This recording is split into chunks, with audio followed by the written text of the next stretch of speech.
Está no ar. Momento Espírita, o programa que traz o espiritismo para bem perto de você.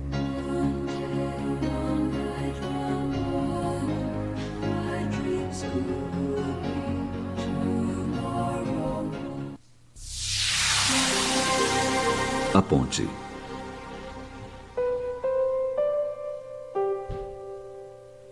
O homem andava pelo caminho árido. Longo era o percurso a vencer. Chegou afinal a um ponto onde pensou que não poderia prosseguir. Enorme abismo se apresentava à frente. Como transpô-lo? Sentou-se desolado à beira da garganta escancarada. E agora? Então olhou para sua direita e divisou um pouco além de onde se encontrava o perfil de uma ponte. Ébrio de contentamento, dirigiu-se para lá. As forças lhe voltaram e ele, satisfeito, caminhou sobre o abismo de rochas nuas, seguro graças à ponte. São variadas as pontes no mundo e algumas famosas. A Golden Gate em São Francisco, a Presidente Costa e Silva, mais conhecida como Rio Niterói, a Ponte da Amizade ligando Brasil e Paraguai, a Ponte Neve em Paris. Diferentes em largura, comprimento, na arquitetura. Todas, no entanto, traço de união entre duas extremidades distantes. Você já pensou alguma vez em se tornar uma ponte? Ponte entre Deus e os homens, entre os espíritos da luz e os seres das sombras? Um hífen de luz entre a dor e o medicamento precioso, entre o desalentado e o consolo, entre o faminto e o prato farto. Estenda suas mãos e haja. Enquanto muitos reclamam das distâncias, estenda os braços e estabeleça a ponte da fraternidade. Onde vários gritam pelo caos que impera, estenda a ponte da organização e da disciplina. Sejam a ponte entre a miséria e o trabalho digno, convidando os companheiros que seguem com você a se engajarem em ocupação útil que garanta o pão, o abrigo, a nobreza de servir. Lembre que entre os homens e Deus, Jesus, o divino amigo, ainda hoje permanece de braços abertos. Conforme ele mesmo afirmou, tudo que pedirdes ao Pai em meu nome, ele vos dará. Estevão, o primeiro mártir do cristianismo, tornou-se uma ponte entre Jesus e o apóstolo dos gentios, filtrando o pensamento do Cristo, para que as epístolas traduzissem as recomendações do Mestre aos núcleos nascentes da Boa Nova. Chico Xavier transformou-se há mais de 60 anos numa ponte entre o mundo visível e o invisível, reproduzindo os recados do lado de lá, fazendo sol nas almas, encurtando as distâncias da saudade. A exemplo dele, pontes se multiplicam no mundo, na pele de homens e mulheres que se anulam a bem do próximo. Madre Teresa de Calcutá, Albert Schweitzer, Irmã Dulce. Sem falar nos professores que estabelecem a ponte entre o livro e a ignorância, descerrando os caminhos da cultura. Médium, servidor, amigo, irmão. Onde esteja, torne-se uma ponte de amor, de alegria, de serviço.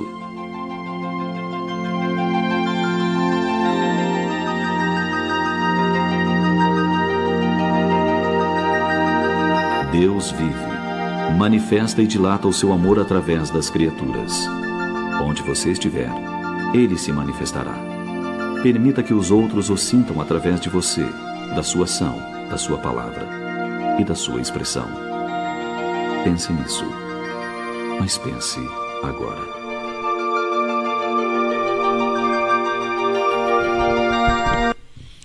Olá, muito bom dia, amigos da Rádio Cidade, meu colega, meu irmão do Centro Espírita, o Regis, Flávio Medeiros. Bom dia. Então, estamos em mais um Momento Espírita, onde a gente trabalha com a divulgação do Espiritismo, né? As ideias e o pensamento de Kardec, e divulgando sempre a nossa doutrina. E hoje nós estamos aqui com o Regis. O Regis tem o avô dele que foi trabalhador, né? Um dos fundadores da Casa do Centro Espírita, Teresa de Jesus. E a gente vai trazer um pouco da história do nosso Centro Espírita, ao qual nós trabalhamos juntos lá, né? Nós somos médiuns lá. E vamos conversando num bate-papo E depois vamos falar também sobre o funcionamento da nossa casa espírita, né? O que ela oferece, quais os atendimentos, enfim. Seja bem-vindo, Regis, ao nosso programa que a gente está engatinhando, aprendendo, começando a fazer. Não tem uma desenvoltura do Flávio ainda, né, Flávio?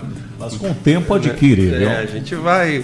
O Flávio já queria me passar as mensagens dos ouvintes para mim ler. Eu disse, não, calma, Flávio, vamos aprender um pouquinho mais, né? Regis, o que tu trouxe para nós aí da história do nosso centro? Bom, bom dia, Flávio, Eduardo.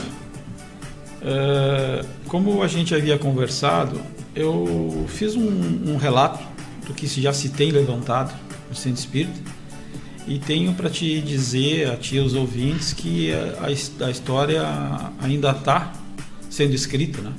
E vai ser ainda por muito tempo. E pena que não se tem muitos ainda apontamentos daquela época, porque o Centro Espírita Teresa de Jesus teve sua fundação em 13 de julho de 1949. É muito tempo, né? Esse ano vai completar 75 anos. Que maravilha. Né? Os fundadores, o seu Francisco Carvalho, sua esposa Sara, Dona Iris Pérez, Dona Ciene Du, os trabalhadores antigos também, Nero Campos, Lídia Feijó, a Dona Ieda Off, o meu avô Adeodato Moreira, que naquela época fundaram, e os trabalhos iniciais se resumia aos atendimentos espirituais dentro dos preceitos do kardecismo, né? Muitas vezes aqueles trabalhadores iam de carroça às casas das pessoas que precisavam desses atendimentos, né? Isso quando o espiritismo começou a ser conhecido na nossa cidade.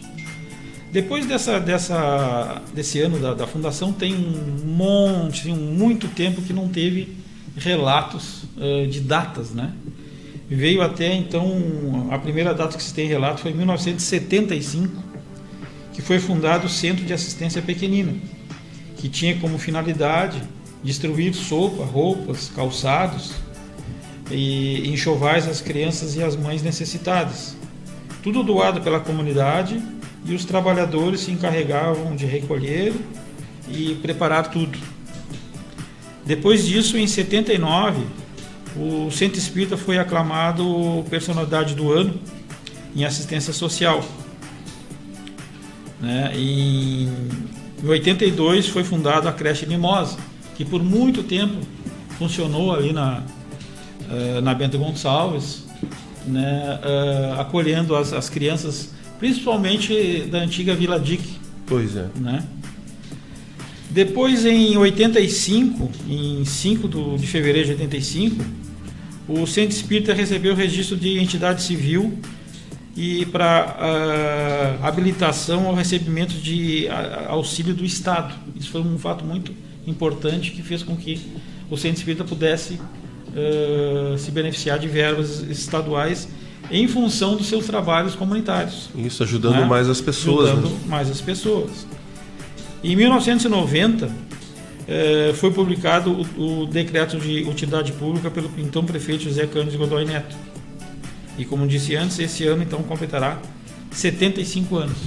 Pois é, Regis, tu fica falando aí, né, um pouco da história. É o centro espírita mais antigo de Camaquã, né? Dali surgiram outros centros, né? Os trabalhadores vão saindo, foram montando novas casas espíritas, e a gente sempre entende isso como pontos de luz, é assim que a gente chama, né? Então, daquela casa ali, vários pontos de luz foram se espraiando no município, na região, vários trabalhadores foram para outras cidades. E eu fico pensando, que nós estávamos falando ali, que tu disse que eles iam de carroça, né? Carroça. E era um momento que o espiritismo no Brasil sofria um forte preconceito, né?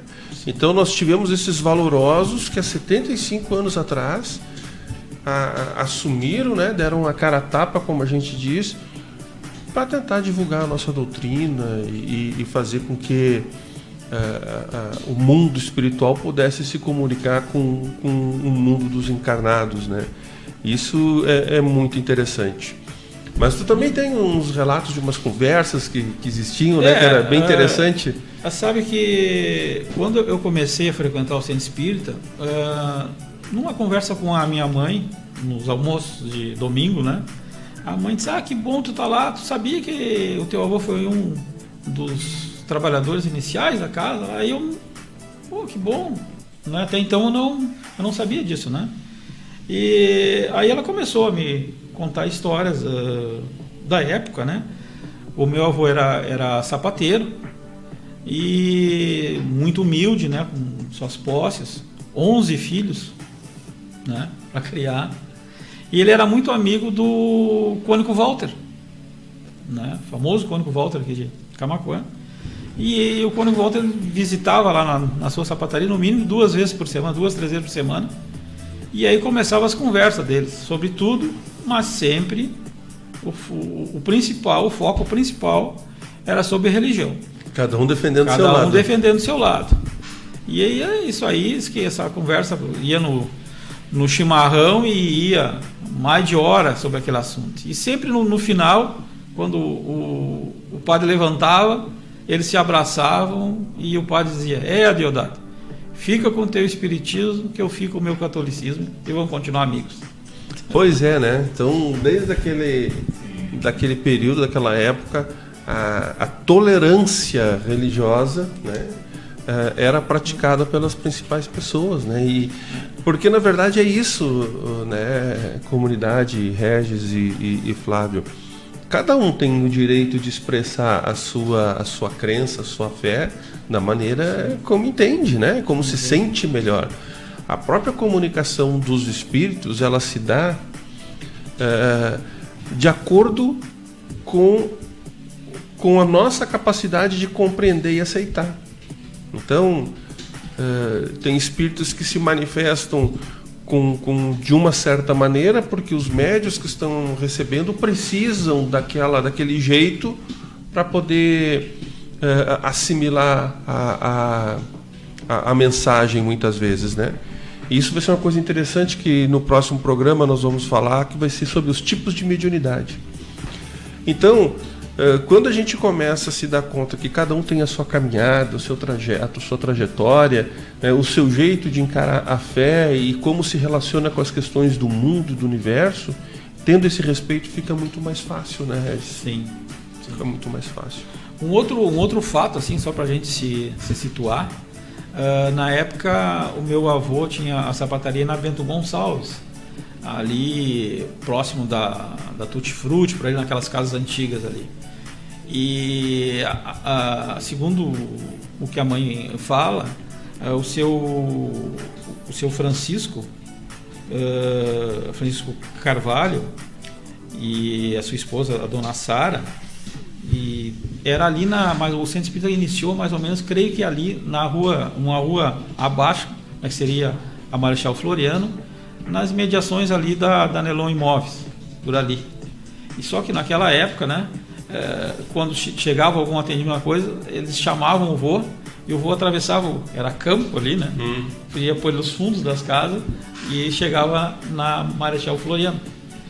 Então ali que diz que tinha vezes ali que tinha 4, 5 carroças estacionadas ali de pessoas que vinham do interior para conhecer, que na época isso é algo novo. Era novo. Estava chegando.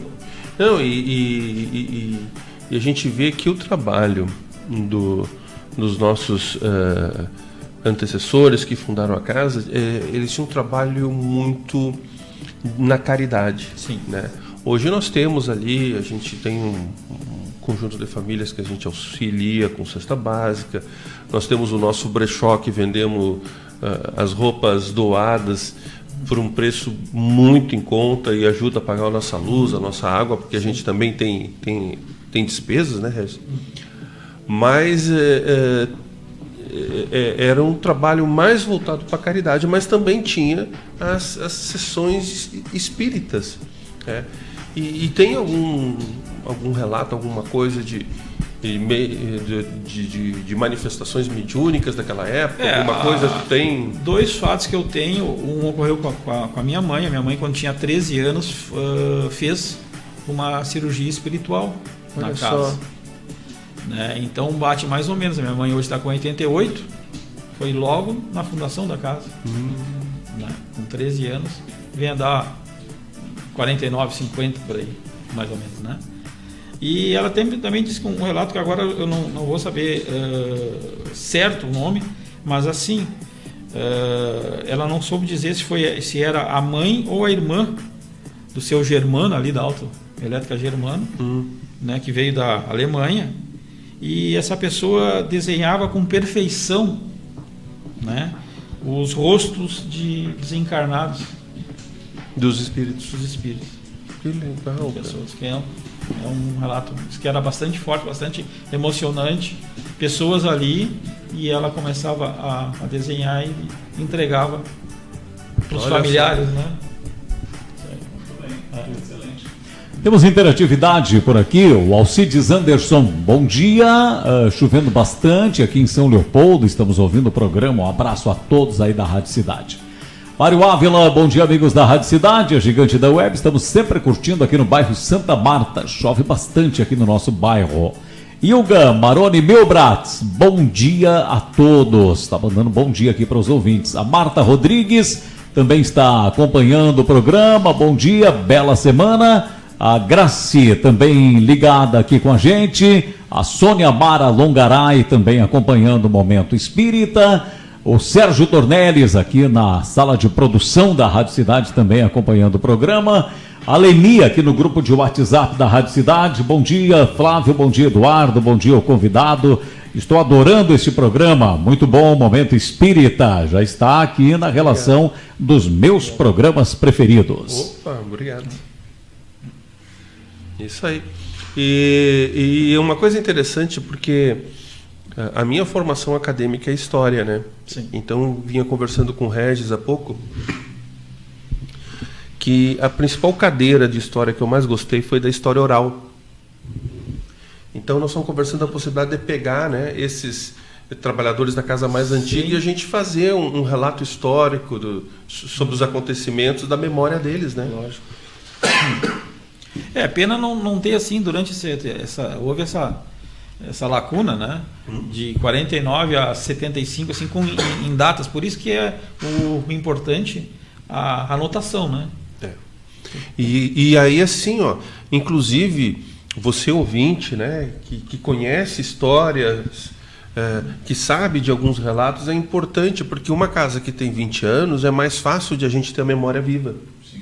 Agora, uma casa com 75 anos, com diversos trabalhadores, eu me lembro que há um tempo atrás, eu tinha uns documentos do meu avô, né, que pareciam de psicografias, e descobri que era do Teresa de Jesus, né? Então nós entregamos, até eu acho que está com a Giane, um caderno, tinha um caderno de contabilidade também, que eu não sei se o que o vô era lá, mas então muitas pessoas passaram por lá e talvez muitas pessoas tenham histórias, sim, acervos nas suas casas, né? E aí a gente pede que entre em contato aqui pelo WhatsApp da Rádio Cidade, que depois o Flávio Medeiros passa para a gente correr atrás e ver os relatos, né? E também vamos falar um pouquinho daqui a pouco ou agora, não sei se o Regis tem mais alguma informação, né? Para a gente conversar agora sobre o atendimento, né? Os serviços que a gente presta ali no Teresa de Jesus. Não sei se tu tinha alguma coisa mais na história. Não, sobre o funcionamento, né, atual da casa, né? A casa, às terças-feiras, às 15 horas, né? A sessão inicia às 15 horas, e às quintas-feiras, às 8 da noite, né? E tem o que tu falasse sobre o brechó, né? O brechó da CNDU, que as responsáveis é a Lúcia e a Sônia, né? É mais ou menos a cada 20 dias, né? A gente, geralmente, no primeiro sábado do mês. Aí tem a placa na frente, a gente sempre coloca. Tem a placa e a gente sempre anuncia nas redes sociais também, né? Esse brechó, como disse, é muito importante, que dali a gente consegue verba, né, para poder comprar os alimentos, muitos alimentos, e a comunidade que doa também, para a gente continuar auxiliando as famílias, né, com as cestas básicas. Uma outra coisa que eu teria para te relatar. Geralmente as pessoas perguntam a atual diretoria, né? A atual diretoria do Centro Espírita tem como presidente a Raquel Postal, a secretária Jeane Vingert, a tesoureira a Sueli Brose, bibliotecária Zuleika Nunes, e a diretoria espiritual é composta pela Raquel, a Jeane, a Elisete Pacheco e a Márcia Latozinski, né? Então essas são as pessoas que estão à frente, né? À frente da casa. Então, e é muito interessante assim, quando o Regis coloca para os nossos horários de funcionamento da Casa Espírita, a gente sempre indica assim, quem puder chegar 15 minutos mais cedo, porque no momento que tu chega na Casa Espírita, tu está sendo atendido, né? Então a espiritualidade já está agindo. Então é o momento de tu fazer uma oração, de tu fazer uma reflexão sobre a tua vida, né, sobre o teu dia, sobre a tua semana, né, se tu tem um ente querido que está passando por alguma dificuldade, seja de saúde, né, seja nas relações da vida, enfim, é aquele momento de tu fazer. Ou então, se tu está com saudade de algum ente querido que já fez a passagem, né, para o mundo espiritual, ali é o local ideal.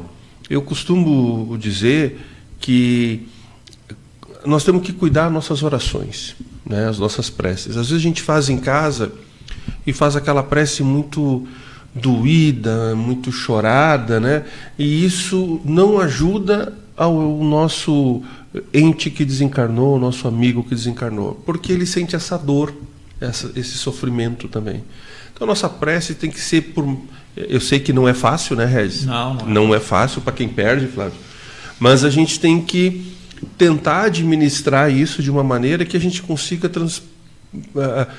repassar para esse nosso querido que não está mais no nosso meio muita paz, muito amor, que siga a sua caminhada, né? Então, às vezes vem aqueles choros, por que tu fez isso comigo, por que tu saiu, isso não ajuda. Então, se tu está com esse sentimento, o melhor local de fazer esse tipo de oração é no Centro Espírita, porque a espiritualidade está na nossa volta e ela está atuando para promover o conforto e também para atender o espírito que desencarnou, né? Sim, e é importante também salientar que aquelas pessoas que estão querendo, assim, uma conversa, né? Chegue mais cedo lá, porque tem o acolhimento, né? O atendimento fraterno. Atendimento fraterno. A pessoa chega, aí procurar chegar um pouco antes, lá meia hora antes, né? Para que dê tempo antes de iniciar a sessão. Sempre vai ter pessoas lá que já são determinadas, né, para fazer esse trabalho também. O atendimento fraterno é um atendimento que o Centro Espírita coloca à disposição da comunidade para aquelas pessoas que estão sentindo a necessidade de conversar, né, de entender o que estão um pouco passando, às vezes desabafar. E nós temos trabalhadores da casa destinados a isso. Esse atendimento fraterno, geralmente,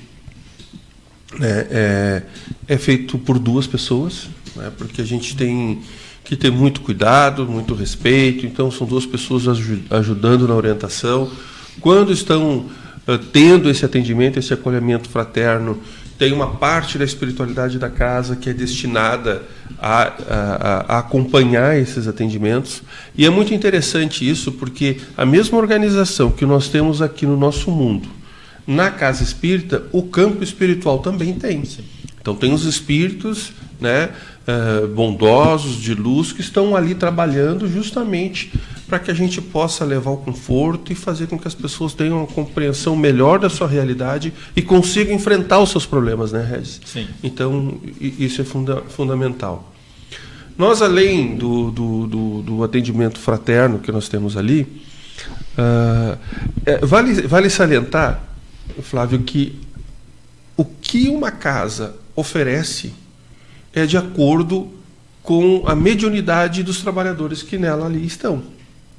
Então, por exemplo, se tu tem um médium escrevente, né, que seja de forma mecânica, que consegue escrever cartas, psicografar cartas de entes queridos, bom, esse é um tipo de atividade que tu pode oferecer. Tem médiums que apenas dão passagem para os espíritos, né? E, enfim, então tem vários tipos e a mediunidade ela pode ser bastante ostensiva ou nem tanto, né? Ela pode ser intuitiva, muitas vezes. Nós temos médiuns que podem enxergar o espírito, outros só ouvem. Então, de acordo com a mediunidade dos trabalhadores que estão na casa, é a forma, é os trabalhos que são oferecidos. Então, no Centro Espírita Teresa de Jesus, nós recebemos as pessoas, é feito uma mensagem inicial. Ali na mensagem inicial, como se fosse uma oração, né? Sim, um acolhimento. Passando as informações necessárias tanto para os encarnados como para os desencarnados.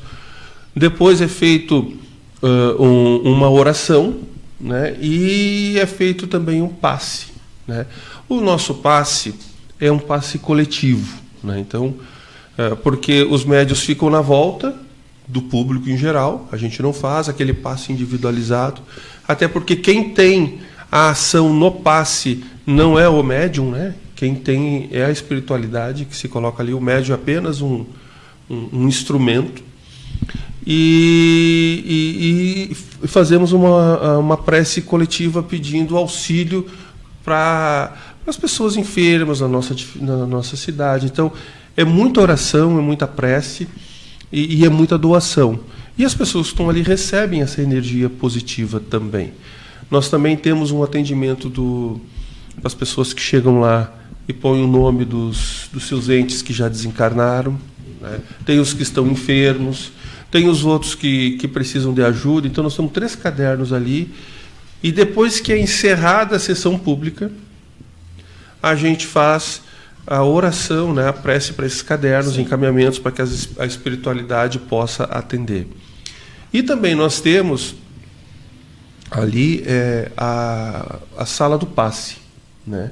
A sala do passe a gente trabalha muito com a questão da desobsessão, né? Então, o que é a obsessão?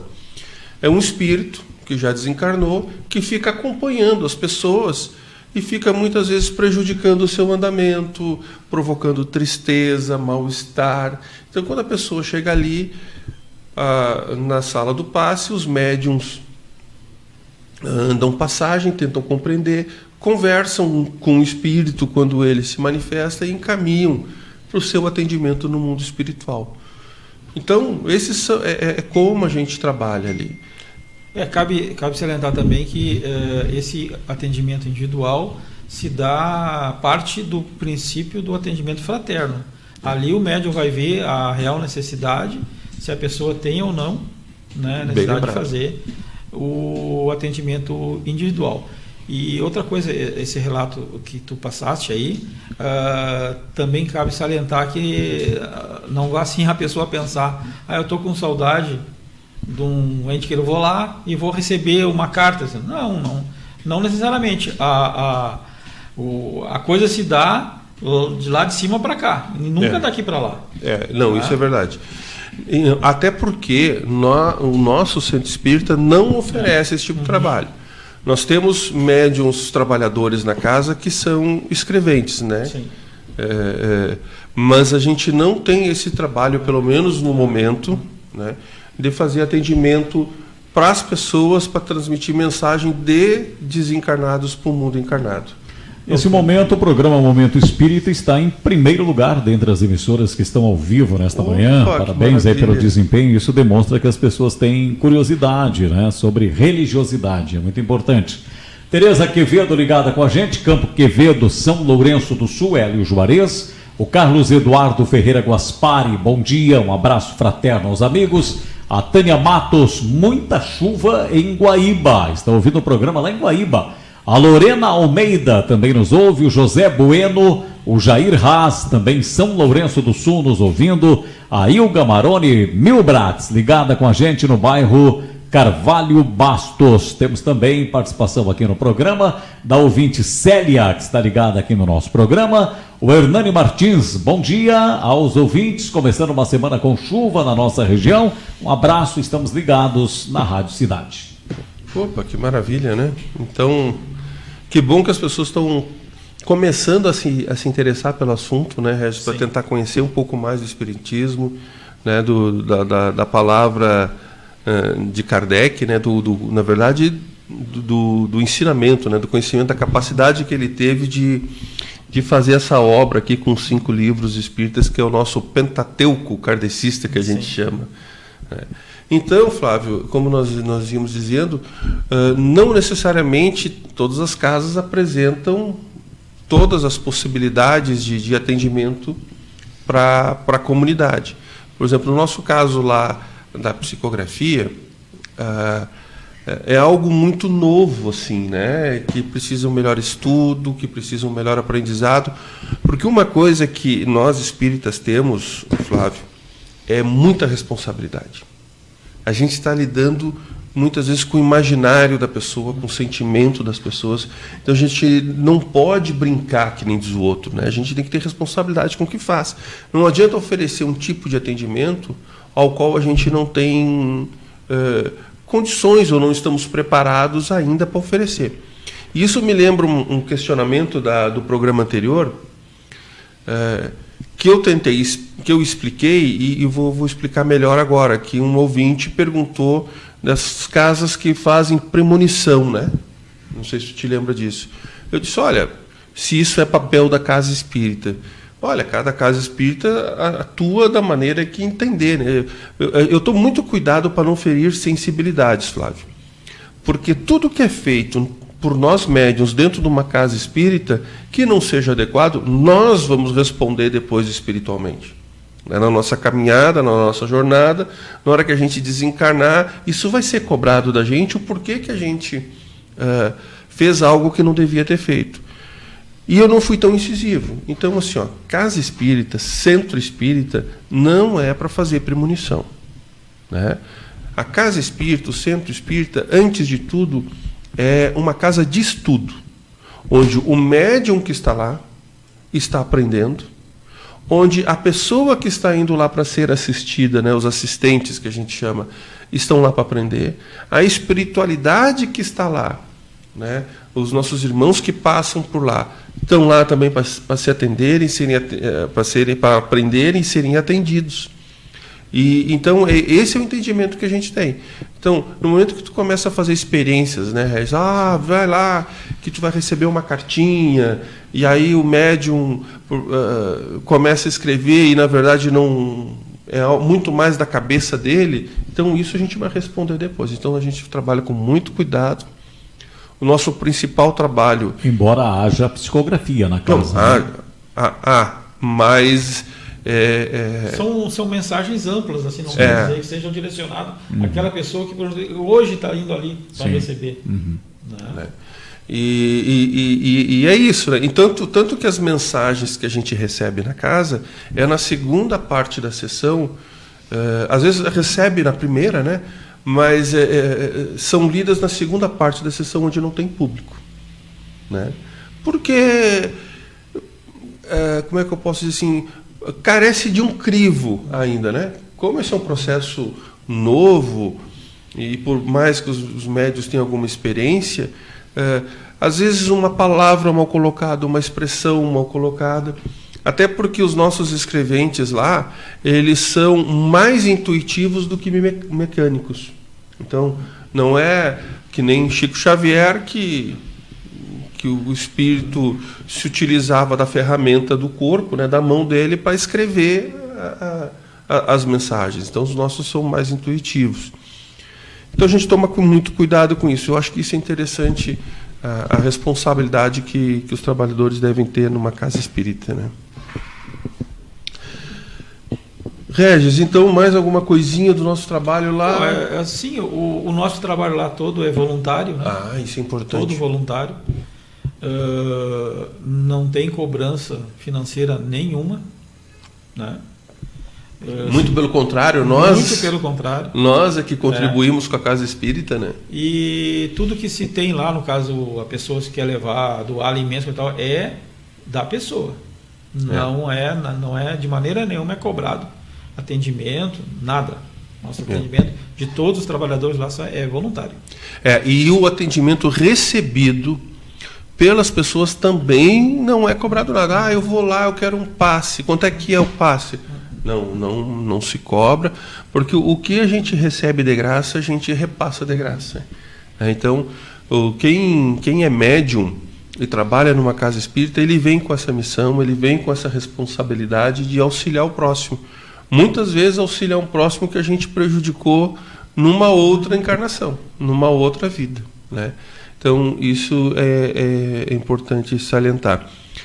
Também dizer que a nossa casa também está trabalhando a questão do estudo, né? Então, nós temos um grupo de estudo que ele está momentaneamente parado, fruto de uma readequação da casa, mas vai voltar. Então, quem quiser, logo em seguida, poder estudar um pouco mais a doutrina, pode entrar em contato com a gente.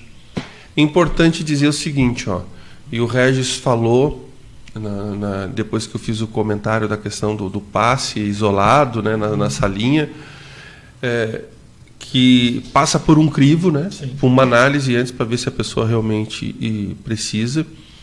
Então, assim, não é assim, eu preciso de um passe, eu estou sendo perseguido, eu estou com isso. Não é assim que funciona, que nós vamos chegar lá, porque o nosso trabalho, esse é um do nosso trabalho. A pessoa tem que ir lá, tem que ouvir a palestra, tem que ouvir a reflexão, tem que receber o passe coletivo, tem que começar a ser um frequentador para que a gente possa ali determinar, em alguns momentos, a necessidade de a pessoa precisar de um passe isolado ou não. A Patrícia está perguntando aqui, pediu para repetir o horário de funcionamento. Pergunta, normalmente são muitas pessoas que participam das reuniões. Pergunta com relação ao número de membros. Ela quer saber se uma pessoa que for lá no centro espírita e precisar de um atendimento exclusivo, direcionado àquela pessoa, se vai enfrentar uma fila enorme. Ela diz que é evangélica e pergunta se há algum problema em poder participar das reuniões do Centro Teresa de Jesus. Não tem problema nenhum. Né? Problema nenhum. Quanto aos horários, né, nas terças-feiras às 15 horas e nas quintas-feiras às 20 horas. Se pede para que, no caso, se eu peguei bem o que é a Patrícia, né? Patrícia. Quer saber, seria no caso dela chegar mais cedo, né? Para receber um atendimento fraterno, para conversar com alguém, ela relatar o que ela está passando, o que ela está pensando, né? E essas pessoas que vão fazer esse atendimento vão dar para ela os próximos passos. Quando a pessoa chega no Centro Espírita, no Teresa de Jesus, sempre tem médiuns ali na frente para receber. E aí a pessoa manifesta, olha, eu estou querendo conversar um pouquinho mais sobre algum assunto, com quem é que pode me atender? Aí a pessoa identifica qual é o problema e encaminha para as pessoas responsáveis, né? No que se refere se evangélico pode participar, é muito interessante essa pergunta, né? Primeiro o seguinte, o Kardec, quando codificou o Espiritismo, entendia que nos coloca que nós não somos uma religião. Não uma religião no sentido moderno, com um culto desenvolvido, né, com seus dogmas. Né? O que é dogma? É tudo aquilo que não se consegue explicar, mas é. Então, a gente não consegue explicar, mas é assim porque Deus quer. Isso é um dogma. Né?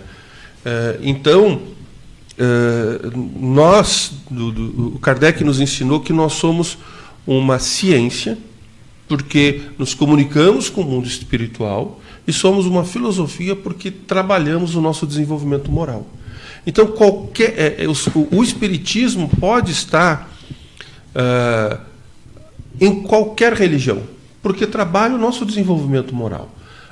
Mas eu não acredito em reencarnação, né?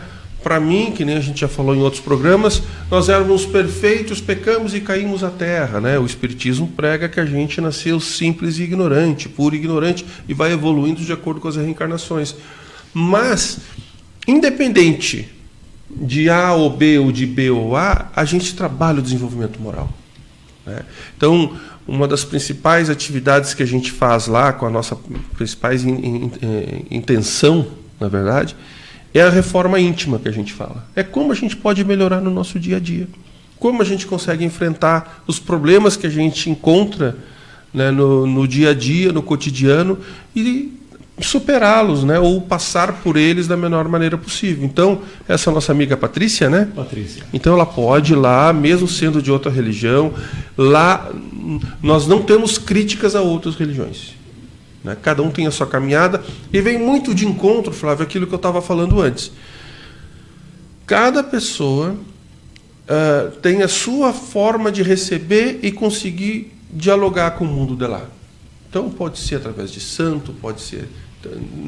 O interessante é que a gente possa melhorar na nossa vida agora, nesse momento. O André Pereira ligado com a gente, Lorena Almeida também nos ouvindo, Vera Elísia, Sônia Mara Longaray, temos aqui a audiência de Giliane Souza, Marcos Fernandes também acompanhando o Momento Espírita desta segunda-feira. Temos aqui a participação da Cleni Alves também nos ouvindo. A Giliane, já falei o nomezinho dela, e tem uma pergunta aqui do Olinto. Como os membros da doutrina espírita veem a cremação? Ele quer saber a opinião de vocês com relação ao ato de cremação. Olha, pergunta muito importante. Eu confesso que eu tenho o meu conhecimento sobre a questão da cremação, sobre as questões que eu já li. Mas eu vou trazer num próximo programa o posicionamento espírita sobre a questão. O que eu entendo, né, sobre a cremação, sobre o espiritismo. Nós temos um período em que o espírito ele se desenlaça do corpo após o desencarne, né? Isso chega a 48 horas, 70 horas, mais ou menos assim. Depende de cada espírito. Né? Depende da trajetória de cada um. Da evolução de cada um. Então, às vezes, quando a morte é muito abrupta. Quando a morte já vem se encaminhando, né, que a pessoa já está acamada, que o enlace já vai sendo desfeito ainda em vida, né? Então a gente tem essa questão da cremação como uma questão com muita cautela e que deve preservar esses 48 horas, enfim, porque é quando na maioria das pessoas já promoveram o desenlace. Eu costumo dizer o seguinte: eu sou doador de órgãos. Então, como doador de órgãos, eu tenho uma consciência dessa necessidade. Então, a doação de órgãos não pode esperar 48 horas. Né? Porque senão o órgão começa... Então, isso no meu desencarne, no meu desenlace, não vai ser um problema, porque eu tenho essa consciência. Mesmo que eu esteja ainda ligado ao corpo físico, eu tenho essa compreensão, então isso não é um problema. Então, é o que o Regis comenta aqui, depende de espírito para espírito. Normalmente, independente de religião, as pessoas respeitam 24 horas, que é o período em que a pessoa está sendo velada. Seria exatamente por esta questão desse desligamento do espírito e da matéria? Existe... também, mas assim, existe uma questão legal também. Por exemplo, a minha mãe foi cremada. Então, ela foi velada. Então, as pessoas têm a ideia que quando a gente vai para o crematório, vai lá, bota o caixão numa urna de fogo lá, e não é assim que funciona. Ele entra, tem toda uma simbologia, o caixão, mas ele é cremado 30 horas depois, 40 horas depois, de que chegou lá, depois dessas 24 horas. Ele tem um período, tu entende? Uhum. E aí, inclusive, é tirado todas as partes de ferro do caixão, é só o corpo da pessoa e a madeira, digamos assim, que faz parte do crematório. Então tem toda uma questão nesse sentido. E, por exemplo, assim, eu quero ser cremado também, né? Depois de doar, crema e joga minhas cinzas onde... joga na natureza, que nem os outros. E eu vou um pouquinho além, então por isso que a gente... posso até chocar alguns, como eu já choquei quando eu comento isso. O dia do meu desencarne, não chorem por mim. Vai ser o dia mais feliz da minha vida. porque é evidente que fica a tristeza de quem fica, mas a gente vai se encontrar, porque eu tenho a compreensão de que o mundo real não é esse que nós estamos aqui, é um mundo espiritual. Então, se eu desencarnei, é por quê? Porque a minha jornada passou.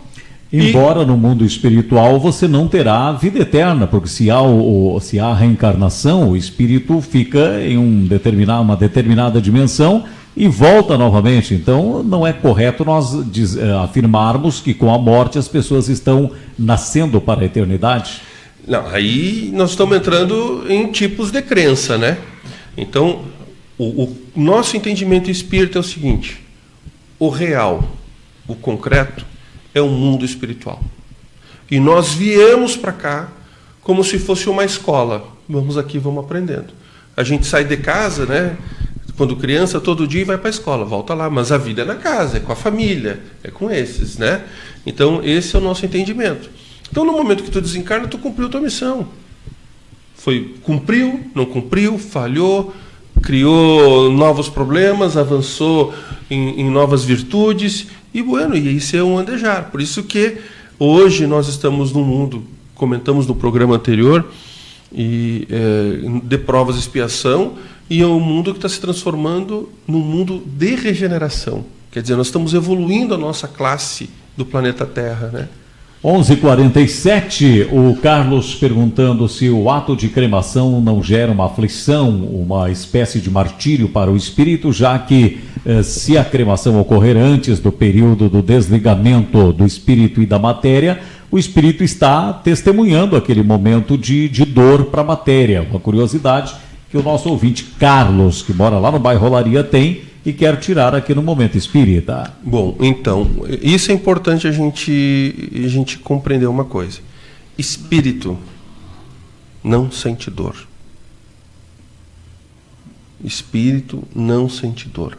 Por que ele não sente dor? Porque ele não tem a carne, né? Não tem os nervos, não tem toda essa questão cerebral, né? Tu aperta aqui, tu está sentindo que tu apertou aqui porque o teu cérebro está dizendo que foi apertado, tu entende? O que o espírito sente é a sensação e a lembrança do que ele tinha no período em que estava encarnado.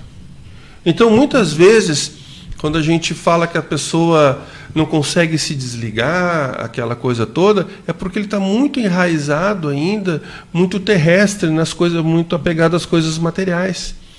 Tu pega, por exemplo, a pessoa que gosta de dinheiro, então é uma pessoa que está muito ligada às questões materiais, e esse aí tem mais dificuldade na hora de desencarnar. Mas como eu falei, né, o entendimento espírita sobre a cremação, nós vamos trazer no próximo programa, para ser mais claro, e hoje nós estamos trazendo o nosso entendimento. Sim. Né, como espíritas e como a gente vem.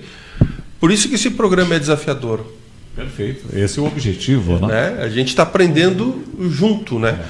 Agora, a prece dos que ficam, se tu tem um ente querido que desencarnou e tu consegue fazer uma prece, sabe? A prece vai, com boa intenção, isso vem como um alento.